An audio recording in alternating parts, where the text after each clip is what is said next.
হরে কৃষ্ণ কৃষ্ণ কৃষ্ণ হরে হরে, হরে রাম রাম রাম হরে হরে।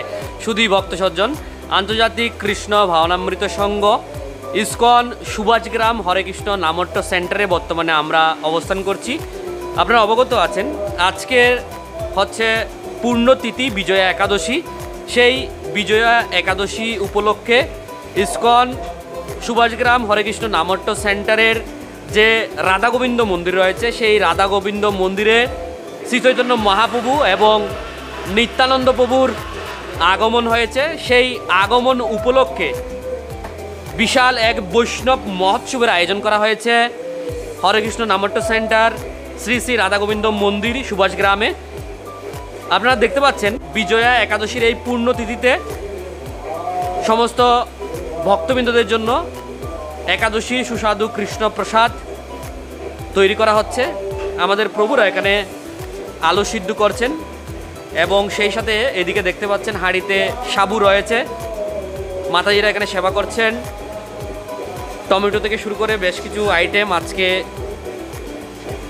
গৌর ভক্তবৃন্দদের উদ্দেশ্যে তৈরি করা হচ্ছে এই সুস্বাদু একাদশীর অনুকল্প প্রসাদ। আমরা 700-800 ভক্তের প্রসাদ আমরা রন্ধন করছি। 700-800 ভক্তের আমরা মেনু করছি সাবুর ফ্রাইড রাইস, সাবুর ফ্রাই আর আলুর দম। হ্যাঁ, সাবুর আর আলুর দম হবে। আর আমাদের লাল আলুর পায়েস হবে, মিষ্টি আলুর পায়েস।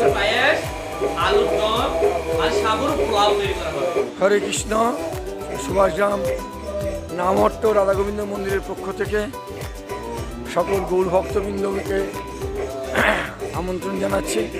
নিত্যানন্দ প্রভু এবং মহাপ্রভুর অসীম কৃপায় ইসকন নামট্য পরিচালিত এই সেন্টার আজকে মহাপ্রভুর মূর্তি উন্মোচন হবে। এই উপলক্ষে সমগ্র গ্রামবাসী পল্লীবাসী তথা সকলকে সাদর আমন্ত্রণ জানাচ্ছি।